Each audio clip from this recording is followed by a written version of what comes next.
నమస్కారం. ఆంధ్రప్రభ ప్రేక్షకులకు స్వాగతం. నేను లక్ష్మి. అయితే వశీకరణ ఈ మధ్య కాలంలో కొంతమంది మన మాట వినట్లేదని, ప్రేమించిన వారు మాట వినట్లేదని, ఇలాంటి వాటికి ఖచ్చితంగా వశీకరణ అని వాడుతున్నారు.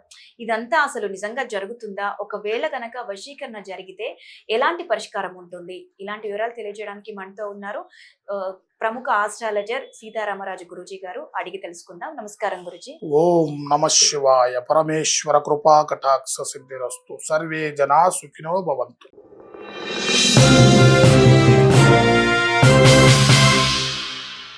అయితే గురుగారు, ఈ కాలంలో వశీకరణ అనేది ఉంటుందంటారా? ఒకవేళ ఉంటే కనుక వీళ్ళు అనవసరంగా అబ్బాయిల మీద అమ్మాయిల మీద ప్రయోగించడం వల్ల ఎలాంటి పరిణామాలు ఉంటాయి?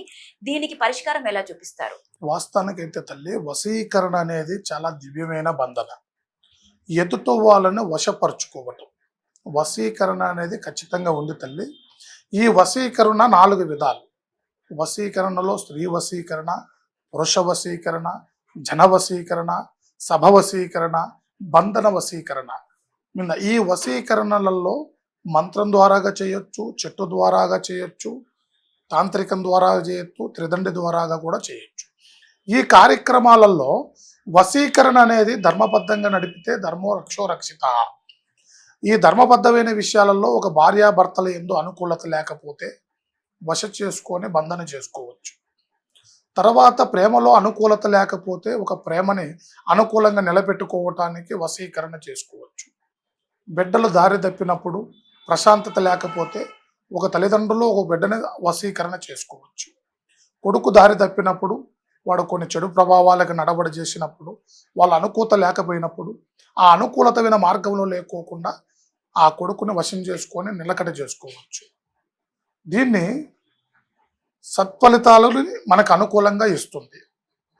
సత్ఫలితాలు కాకోకుండా కొన్ని దుష్ట స్థానాలకు ఏర్పాటు చేసి కొంతమంది వ్యామోహంతో, కొంతమంది ఆలోచనలతో కొన్ని చెడు ప్రభావాలకు కావాలని చెప్పి ఎప్పుడైతే ప్రయోగిస్తారో దాన్ని దుర్వినియోగం చేసినట్టు. అర్థమైందా తల్లి?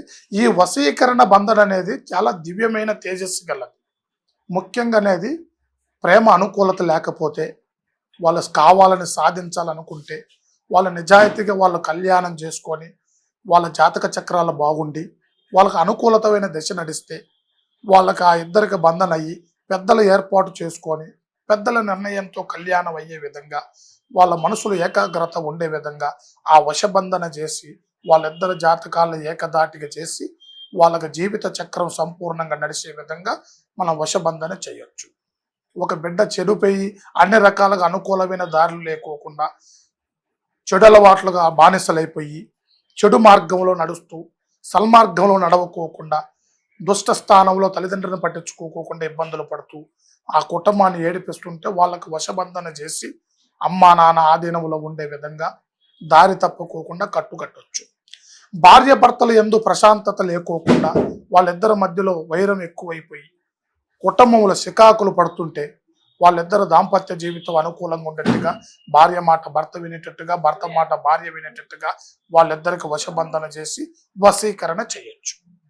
ఇది వశీకరణ బంధన. అయితే ఈ వశీకరణ జరిగిన తర్వాత ఆ మనిషిని వశీకరణ నుంచి విముక్తి చేయడానికి ఎలాంటి పరిష్కారం చూపిస్తారు? ఈ వశీకరణ అనేది మనిషిలో ఉన్నప్పుడు ఎలాగైపోతాడు మనిషి అంటే, ఎక్కువ ఈ వశీకరణ జరిగిన మనిషికే ఎక్కువ బానిసైపోతాడు. ఆ మనిషి ఏది చెప్తే అది వింటాడు. ఈ వశపరుచుకోవటం అనేది అవతల వాళ్ళకి అనుకూలత లేకోకుండా పోతూ ఉంటుంది. ఎవరైతే వాళ్ళ భార్య భర్తలు ఎందో ఆ భర్త ఎవరైతే వశానికి గురైపోయి ఉంటాడో ఆ గురైపోయిన మనిషి కూడా అదుపు తప్పిపోయి నడుస్తూ ఉంటాడు. అవసరమైతే అతని దగ్గర ఉన్న డబ్బు ఇచ్చేస్తుంటాడు, డబ్బు పరంగా పోగొట్టుకుంటాడు, ఆస్తుల పరంగా పోగొట్టుకుంటాడు, జ్ఞానపరంగా పోగొట్టుకుంటాడు. ఎక్కువ ఎవరు ఏ దాని మీద డిపెండ్ అయి ఉంటారో, ఎవరైతే వశపరుచుకొని ఉంటారో వాళ్ళకే బానిస అయిపోతూ ఉంటారు. ఇట్లా స్త్రీ అయినా సరే, ఇట్లా పురుషుడైనా సరే. ఎక్కువ ఎవరికైతే బానిస అయిపోయి ఉన్నాడు అంటే అతన్ని మనం అర్థం చేసుకోవచ్చు. వీళ్ళు వశీకరణకి గురైపోయారు, చెడు మార్గంలోనే నడబడవుతున్నారు, ఇంత వశబంధనలో నిలబడి ఉన్నాడని మనకు తేటగా అర్థమైపోతూనే ఉంటుంది తల్లి. ఆ మనిషిలో ఉండవలసిన మనిషి ఎక్కువ ఎవరి మీద అయితే డిపెండ్ అవుతుంటాడో వాళ్ళు వశం చేసుకున్నదన్నమాట మనం గ్రహించాలి. గురుగారు చెప్పింది విన్నారు కదా. వశీకరణ జరిగి ఎవరికైనా ఇబ్బంది పడుతూ ఉంటే గనక వాళ్ళని గురువు గారి దగ్గర తీసుకురావచ్చు. అయితే ప్రముఖ శివశక్తి జ్యోతిష్యాలయం, ప్రముఖ ఆస్ట్రాలజరు గురువుగారు సీతారామరాజు గారు. కింద స్క్రోల్ అవుతున్న ఈ నంబర్ కాల్ చేసి గురువు గారిని సంప్రదించండి. నమస్కారం.